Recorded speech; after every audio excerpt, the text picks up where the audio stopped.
காசி ஆள்ற மன்னன். இந்த மன்னர் என்ன பண்ணார் அப்படின்னா தன்னுடைய மகளுக்கு திருமணம் முடிச்சு வைக்கணும்னு ஆசைப்பட்டார். அதனால மாப்பிள்ளை பாக்குற வேலையில இறங்கினார். இந்த பெண்ணுக்கு ஆசை இல்ல திருமணத்துல. அப்பா கூப்பிட்டு சொன்னா, அப்பா எனக்கு இப்போதைக்கு திருமணம் வேண்டாம்னு மறுத்தா. எப்படிமா கல்யாணம் முடிச்சுக்கோ, எனக்கு பேர குழந்தை எல்லாம் பார்க்கணும்னு ஆசை. அப்பா நான் கல்யாணம் முடிச்சுக்கிறேன், திருமணம் முடிச்சுக்கிறேன். யார திருமணம் முடிச்சுக்கிறேன் அப்படின்னா, நாம 2 பேரும் நாளைக்கு காலையில காசி விஸ்வநாதர் கோயிலுக்கு போவோம்.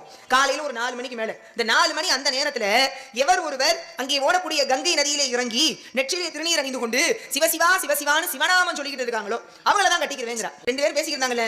2 பேரும் பேசிக்கிறத இந்த அரண்மனைக்கு திருட வந்து ஒரு திருடன் கேட்டான். திருடன் கேட்டான். ஆமா, சரி. அவன் வந்து திருடத்துக்கு வந்தான். இளவரசி ராஜாவும் பேசிக்கிறத கேட்டான். ஆஹா, நம்ம கொஞ்சமா திருடலாம்னு வந்தோம். இந்த பெண்ணு சொல்றது மாதிரி நாளைக்கு 4 மணிக்கு காலையில போய் கங்கையில இறங்கி நெற்றில திருநீர் இட்டுக்கிட்டு சிவசிவான்னு சொன்னா இந்த இளவரசி நம்மள கட்டிடுவாளாமே, இவளே நம்மள கட்டிக்கிட்டா அந்த நாட்டுக்கு நம்ம தான் பண்ணு அப்படின்னு நம்மால 12 மணிக்கு கிளம்பி போயிட்டான். ஆமா, காலையில 4 மணிக்கு தான் இருந்தாலும் இளவரசி கிடைக்க போறாளே. 12 மணிக்கெல்லாம் கிளம்பி போய் அந்த குளூர்ல கங்கையில இறங்கி நெத்தில திருநீர் இட்டுக்கிட்டு சிவசிவா சிவசிவான்னு சொல்லிக்கிட்டே நின்றா. மன்னனும் இளவரசியும் காலையில அதிகாலை 4 மணிக்கு கோயிலுக்கு போனாங்க.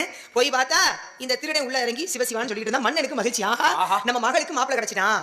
நம்ம அவ சொன்ன மாதிரி நிபந்தனைகளோடு மாப்பிள்ளை கிடைச்சிட்டாரு. சிவனடியாரே மாப்பிள்ளை கிடைச்சிட்டாருன்னு கரையில் நின்று சிவனடியாரே கரையேறி வாருங்கள், என்னுடைய மகளை திருமணம் முடித்துக் கொள்ளுங்கள் கூப்பிடுறாரு. இவன் கரையேறி வந்தான். ஆனா இவன் சொன்னா, எனக்கு உங்க மகன் வேணாம். ஒரு ஒண்ணுமே புரியல. என்ன இளவரசியை கட்டிக்கிட்டா நீங்க மன்னனாகலாம், வேணாங்கிறீங்களே, ஏன் சிவனடியாரேன்னு கேட்க. அப்பதான் அவன் சொன்னானா, நீங்க நினைக்கிற மாதிரி நான் சிவனடியாரெல்லாம் கிடையாது. நான் இதுகால வரை சிவனை வணங்கியதே கிடையாது. நேற்று ஒரு பொழுது ஒரு ராத்திரி சிவனை வணங்கியதால் சிவநாமம் சொன்னதால் உங்க மகன் எனக்கு மனைவியாக கிடைச்சு இந்த நாட்டுக்கே நான் மன்னனாகிறேன்னா, என் வாழ்க்கை முழுக்க நான் சிவசிவா சிவசிவான்னு சொன்னா எனக்கு இன்னும் எவ்வளவு எல்லாம் கிடைக்கும்னு நினைச்சேன். அதனால உங்க மகன் எனக்கு வேணாரா. பாத்துக்கங்க என்னத்தை.